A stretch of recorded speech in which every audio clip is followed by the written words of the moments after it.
Сайн байцгаана их үзэгчдээ та бүхэнд энэ өрийн амгалан айлтгая. Түүхэн товчхон нэвтрүүлгийнхаа энэ удаагийн шинэ дугаарыг бид эхэлж байна. Бид энэ дугаартаа тухайн үеийн Монголын дотоодыг хамгаалах газраас Монгол улсын ардын засгийг устгахаар нууц хувилдаан зохион байгуулсан Очир Туван нарын хувилдааныг хэрхэн дасан зогсоосон тухайх нэгэн түүхийг та бүхэнд хүргэх болно.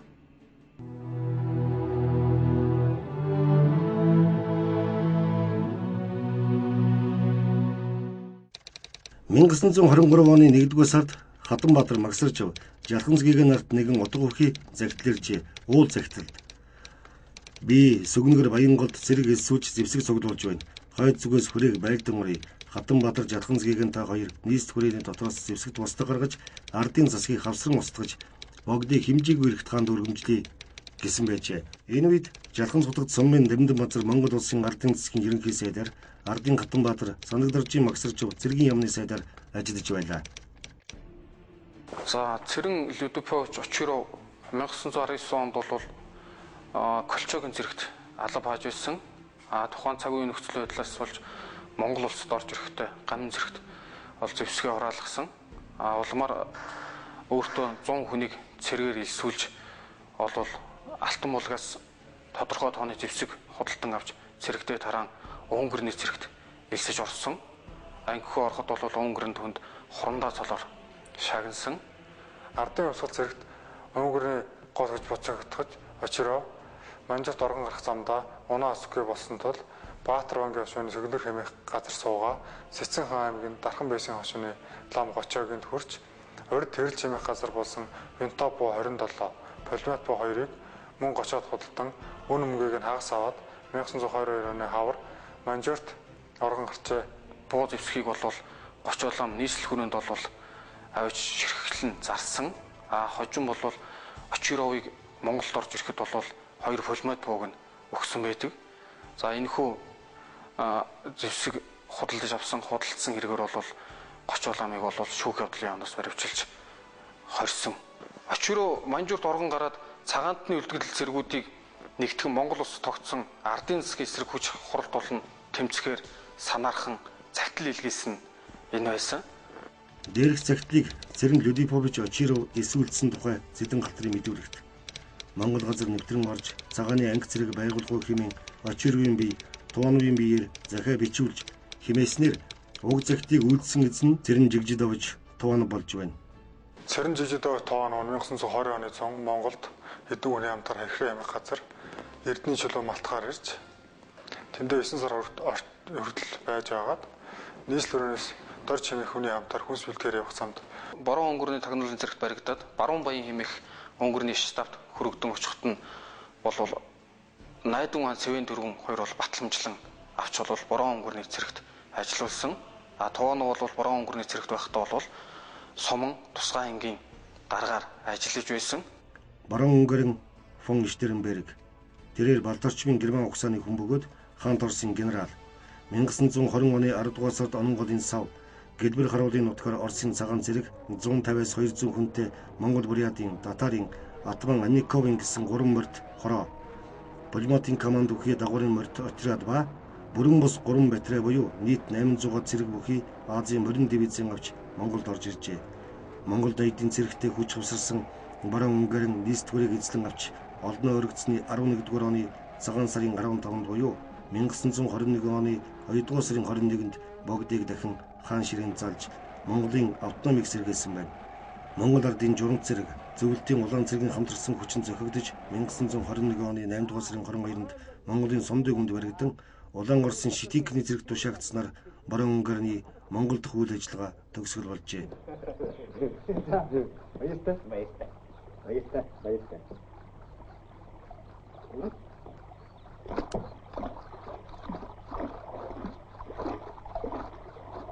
Это хаврындыч.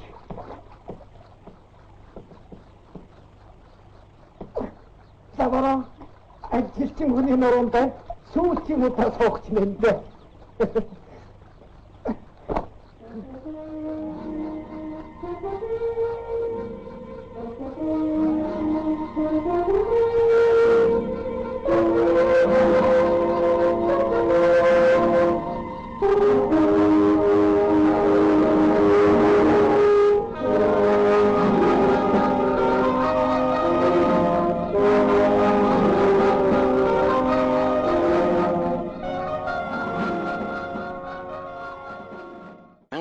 1921 онд бол Бороо өнгөрний гол хүч буцагдахад бол Туванов Найдван ангийн цэрэгтэй болол нийлж Хайлар хот руу бол оргосон.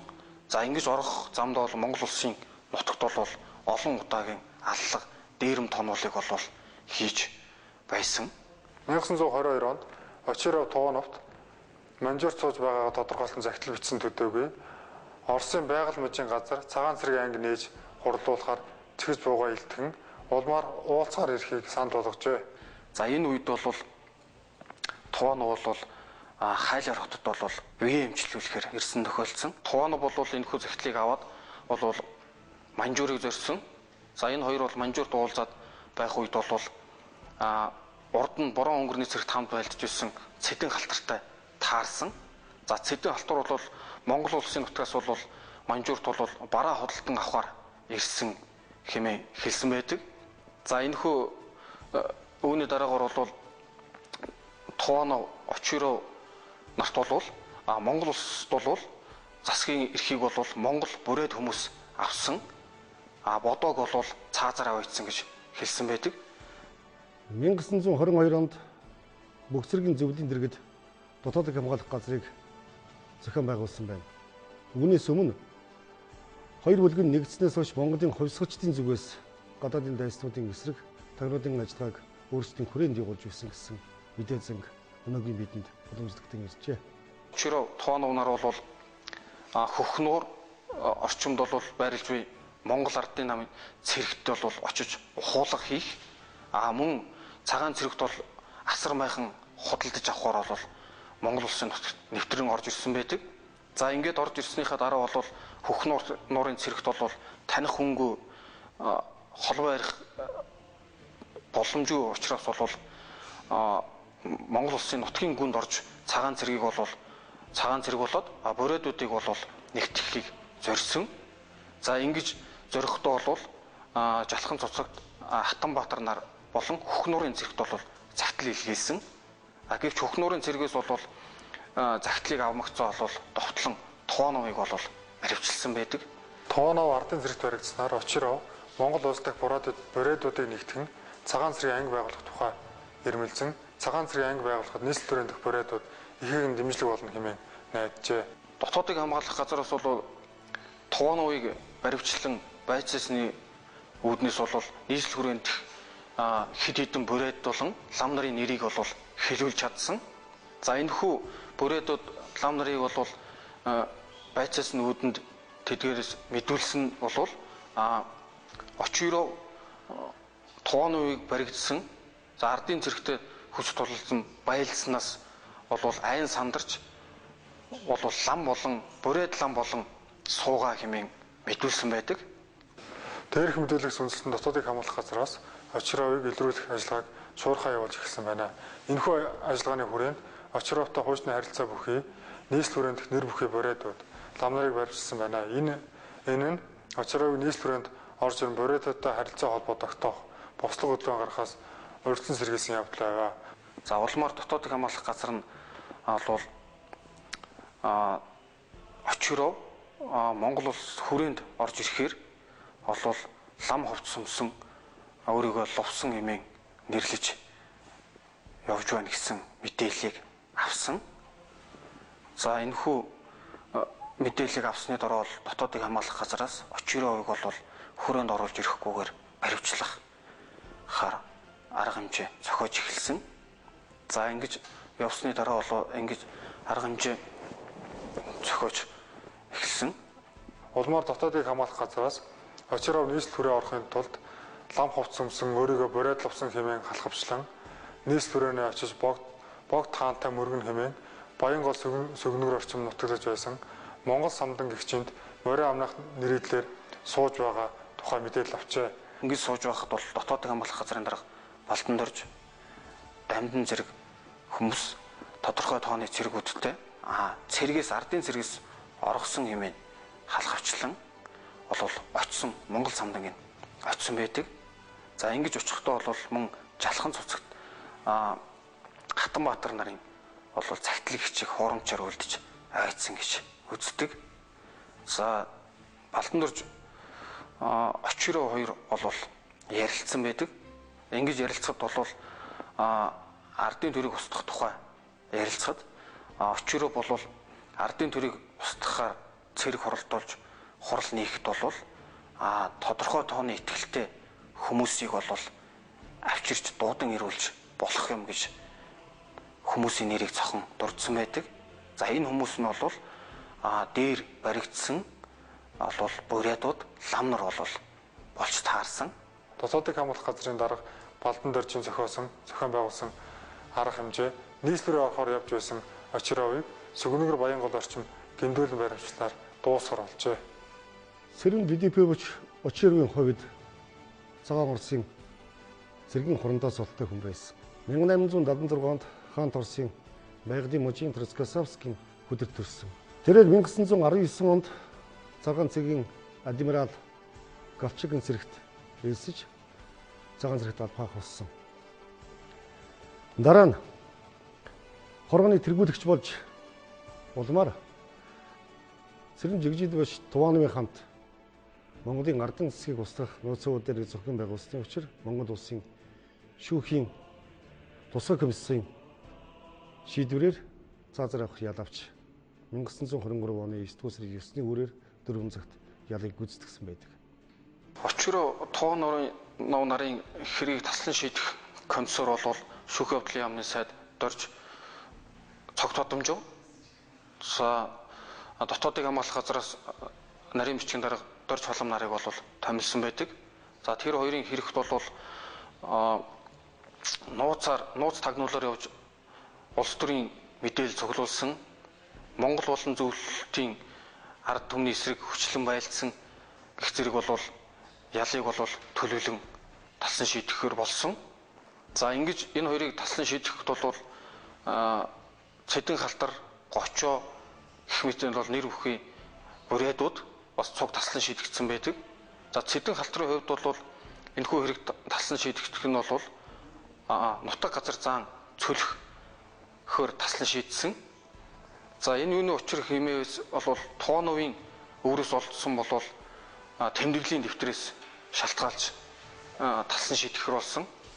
За энэ нь бол Бүснуур Гурван Баян орчмын Монгол ардын цэргийн тоог бол Цэдэн Халтараас сонсож тэмдэглэв хэмээн бичсэн тэмдэглэлээс үүдсэн. За энэ тэмдэглэл нь бол яг тухайн үед байсан цэргийн тоо зэрэг зэвсгүүдийн тоо нь бол яг толж байснаас цэргийн нууц задлсан хэмээн бол хэрэгээр таслан шийдсэн.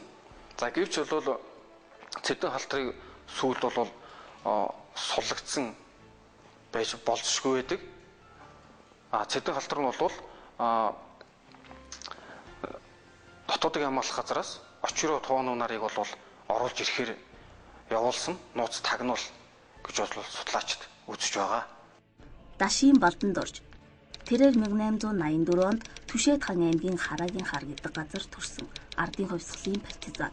1921-ээс 1922 онд 1-р морин бригадын дарга, 1922-оос 1923 онд дотоодыг хамгаалах газрын анхны даргаар томилогдсон ажиллаж байв. Дотоодыг хамгаалах газрыг байгуулах бэлтгэл, түүнийг ажиллах дүрм журам гаргах, үйл ажиллагааг бэхжүүлэх зэрэгт хүчин зүтгэж явсан ухаалаг, үнэт шудрах хүн байв. Дээрэмчин Дамбижанцан зэвсэгт бүлгийг устгах ажлыг өөрийн биеэр удирдан зохион байгуулсан 1937 онд төрийн хэлс хэрэгт баривчлагдан ялын дээд хэмжээгээр шийтгүүлсэн ч 1967 онд цагаатгагдсан юм. Очироо Тувaan нарын хэргийг таслан шийдэх тусгай комиссар дотоод явдлын яам, шүүх явдлын яамны зөвлөх төсмөл цогт бодомжив, эрхэлсэн төсмөл төр тогтох, дотоодыг хамгаалах газрын нарийн бичгийн дарга Дорж холом нарыг томилжээ. За тэр хоёрын хэрэгт бол нууц тагнуулаар явж улс төрийн мэдээлэл цуглуулсан, Монгол болон зөвлөлтийн ард түмний эсрэг хүчлэн байлдсан гэх зэрэг бол ялыг бол төлөвлөн таслан шийдэхээр болсон. Сэрэн Жигжид Туваанов Хаан Торс улсын Байгдын мужийн Троцкосовскийн жүгтэд төрсөн 1920 онд Монгол газар анх хөл тавьсан байдаг. Тэрээр 1920 оны өвөл Борооны цэргийн тагнуудын албаныханд баригдаж Борон баянд байсан борооны цэргийн штам түрэгдснээр цагаан зэрэгт алба хаах болсон. Хожим нь Монгол улсын ардын засгийн газрыг устгах нууц хуулианыг Очир хөвтэй хамтран зохион байгуулж үйлдсэний учир 1923 оны 9-р сард Монгол улсын шүүхийн тусгай комиссийн шийдвэрээр цаазаар явах ялыг авч 1923 оны 9-р сарын 9-ний өглөө өөрөө 4 цагт Очирын хамт цаазлагдсан. Энэ хоёрыг таслан шийдэхэд бол Цэдэн Халтар, Гочоо гэх мэт бол нэр бүхий бурайдууд бас цуг таслан шийдэгдсэн байдаг. За Цэдэн Халтарын хувьд бол энэхүү хэрэг таслан шийдэгдэх нь бол нутаг газар заан цөлөхөөр таслан шийдсэн. За энэ юуны учир хэмээс бол Тооновын өврөөс олдсон бол тэмдэглэлийн дэвтрээс шалтгаалж таслан шийдэхэр болсон. За энэ нь бол Бүснуур, Гурван баян орчмын Монгол ардын цэргийн тоог бол Цэдэн Халтараас сонсож тэмдэглэв хэмээн бичсэн тэмдэглэлээс үүдсэн. За энэ тэмдэглэл нь бол яг тухайн үед байсан цэргийн тоо зэр зэвсгүүдийн тоо нь бол яг толж байснаас цэргийн нууц задлсан хэмээн бол хэрэгээр таслан шийдсэн. Лам Гочоог тус хөмсөс 3 жил гямтанд хорих, нэр бүхий 8 бариадыг 10 жил Монгол Улсын нутагт орж ирхгүйгээр хүүн гарах тогтоолыг гаргасан байна. 1922-оос 1923 оны хооронд шин дотн байгуулагдсан ардын төрийг цагаан цэргийн нэгтгэн устгах хэмээсэн Унгарын цэргийн хорондоо Очиров, Унгарын төвд Монгол цэргийн хорооны ерөнхий дарга Тоонуу нарын гэмт хэргийг талсан зогсоохоор дотоодыг хамгаалахаас тусгай арга хэмжээг чадварлаг зохион байгуулжээ. Дотоодыг хамгаалах газар нь анхлан байгуулагдсан тэр цаг үеэс улс орныхоо тусгай тогтнол бүрэн бүтэн байдлыг авран хамгаалах энэ л ажил үйлсэд өөрсдийн хүч зорилго бүхэл ухамсараар ажилласан байдаг. Энэ байгууллагын анхлан байгуулагдсан цагаас авч хэрэгжүүлсэн арга хэмжээнүүд тухайн үеийн Монгол улсын төрийн тусгаар тогтнол аюулгүй байдалд замд хийсэн гадны нөлөө болон дотоодын хүчний эсэргүй үйл ажиллагааг тассан зогсоож чиглэгдэж байсан. Үүний нэг нь өнөөдрийн бидний энд өгүүлэн буй Очир Тооновын нарын ардын засгийг устгасан хувилдааныг илрүүлэн буцаахж тассан зогсоосон энэ үйл ажиллагаа байсан. Энэ бүхэн дээрээс эргээд харах юм бол тухайн үеийн дотоодыг хамгаалах газрын энэ үйл ажиллагаанууд дараа дараагийн үе үеийн бие бүрэлдэхүүнүүд улсыг аюулсан хамгаалах байгууллагын ажилчдын туршлага болж хоримтлагдан цаашдаа Монгол улсын дотоодыг хамгаалах байгууллага буюу улсыг аюулсан хамгаалах энэ л байгууллагын үйл ажиллагааг илүү эрчтэй, илүү чадвартай, илүү мэрэгжлийн болж төлөвшөхт нь чухал нөлөө үзүүлсэн сайн талтай юм аа. Ийхүү Монгол улсын дотоодыг хамгаалах газар анхлан байгуулагдсан цагаас эх орныхоо аюулгүй байдлын сургаг мананд зүрх сэтгэлээсээ орцож явсан ийм нэгэн түүхээр өнөөдрийн энэ нэвтрүүлгийг өндөрлөж байна.